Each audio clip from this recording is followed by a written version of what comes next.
হচ্ছেন সেটি অবশ্যই প্রশংসনীয় দিক।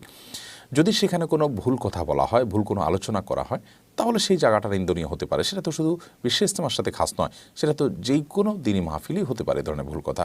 তাই বলে ওই মাহফিলটাকে বিদআত বলার তো কোনো কারণ থাকতে পারে না, এই সম্ভাবনার কারণে অন্তত।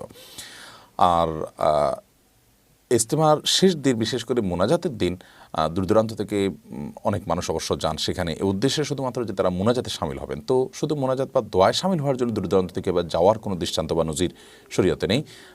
দিনই আলোচনা শোনার জন্য যাবেন, সেটি মৌলিকভাবে প্রশংসনীয় এবং তার মাধ্যমে আমরা উপকৃত হব, এতে কোনো সন্দেহ নেই।